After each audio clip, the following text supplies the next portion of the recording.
My name is Cadet Studman, and I'm from Detachment 234, part of the Northwest and Middlesex Cadet Force. I'm here to interview for the cadet trip that's taking place on the 75th anniversary of the D-Day landing.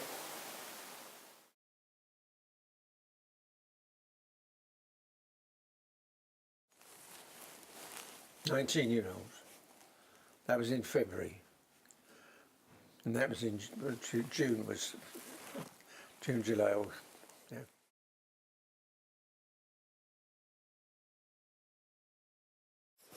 Royal Engineers, Field Company, RE. That's it, you know.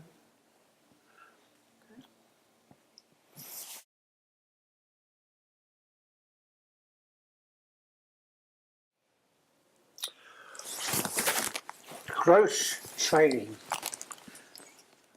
We were shown everything, where we were going to land. They'd taken photographs of it. We practiced coming out of landing craft, which was a waste of time actually, but at least we got our feet wet. Training all the time and briefing groups, what was happening, what could happen, what we were going to do, why we were going to do it. That lasted about two to 3 weeks intensive. We were down at Witterings in Sussex, and we practiced coming out of landing craft and all that. But of course we didn't use the landing craft. We used the Maid of Orleans, a railway ferry ship, pre-war ship. It came down the gangplank, and that was it. Straight jumped into the sea, and it was up to this level.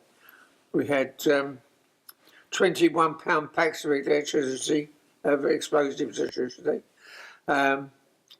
Where the rifle, 4 extra caliber cartridges for Sten guns, which are automatically carried in your front, and your small pack, which on your back,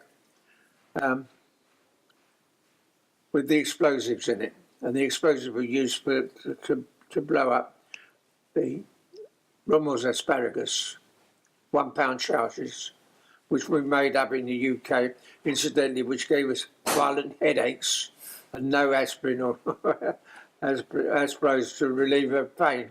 You went to bed with a headache, you woke up with one. It was all part and parcel of it. You accepted it, part of your training.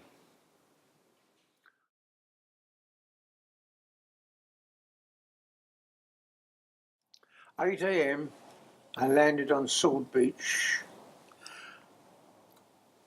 which was the extreme edge of Wisdom, Normandy, obviously. We waded ashore. The Ox and Bucks Light Infantry had landed 20 minutes earlier than us. My OC was most displeased because he anticipated that he would be the first to land. Probably knows how to do it.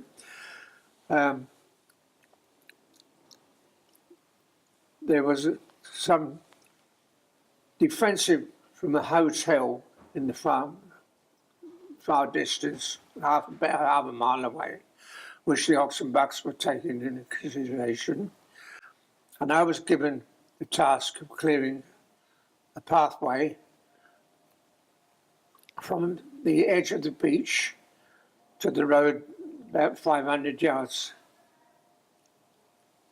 A pathway, a motor width clear of mines, if any. And I was given a partner, as we usually worked in twos, and I said to him, "Come on, mate, we'll start off with." I removed my bayonet from his pouch, And he said to me, I've only been in the army 6 weeks, I don't know what to do. I was astounded. So I had to show him how to go very, very carefully to create a clear path to the main road, which was about 500 yards in front of us. And I showed him how to prod with his bayonet to any mines that were buried in the sand and scrub. It took us all morning to do, and we turned around and we're coming back, we made eyes down, looking at the ground all the time, constantly. And as I bent down to look under a hedge where I'd seen some wire, and it turned out to be a snare, a rabbit snare. And just then, as I glanced up, there was a staff car coming towards me. I shouted at him, stop, raised my arms, waved, and he did. A staff officer, red tab, got out the car and started to walk towards me, and I shouted at him, do you realise you're in a minefield? He turned around and ran back into his car again.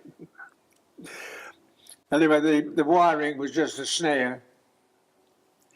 Eventually we got back to the beach, and there was absolute chaos, but organised chaos. The sea had receded by then, so the beach was 50 yards or more back to the water's edge, whereas when we landed, it was right up against the wall, mini wall of the beach defences.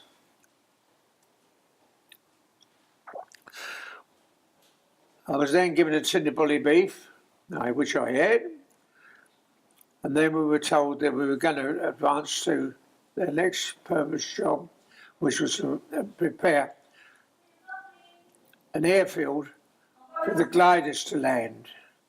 So we made our way, marching single file for approximately 5 kilometres to the site, and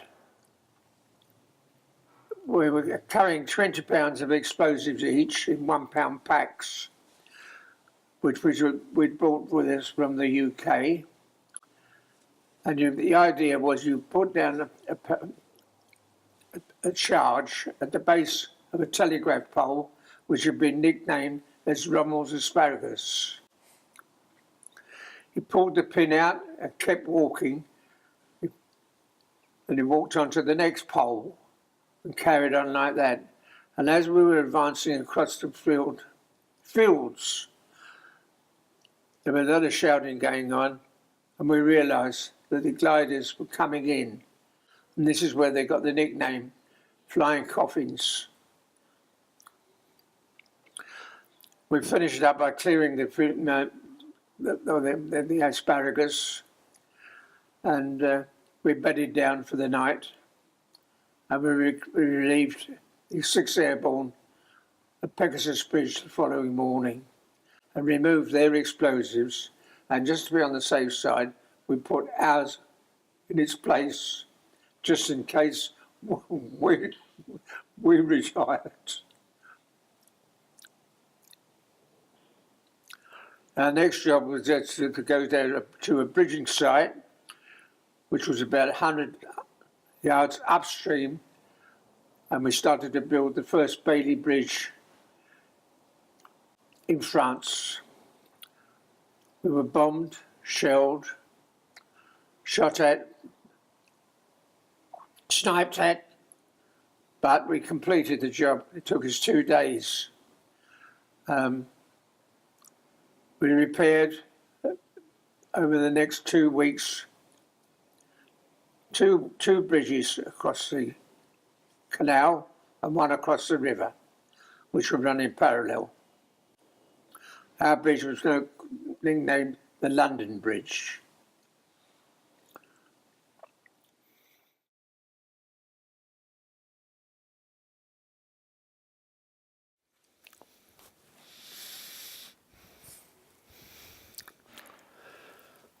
Really difficult to answer.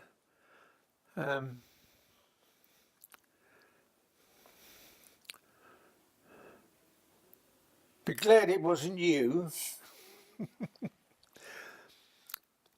Don't let it happen again.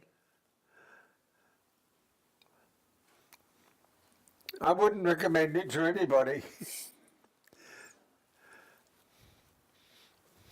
It's not like a day at the seaside, a day's outing or anything like that.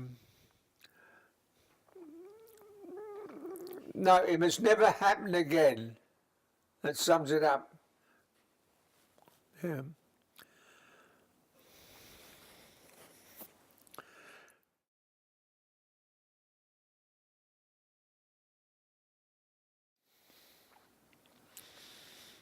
Yes, we was up front right the way through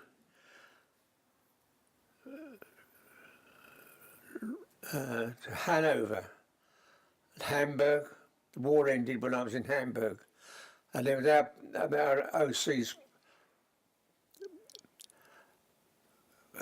What shall I say? Comment, praise for himself. We've done well. Mustn't let it happen again. That's just a few words of wisdom, and you can go now. Yeah.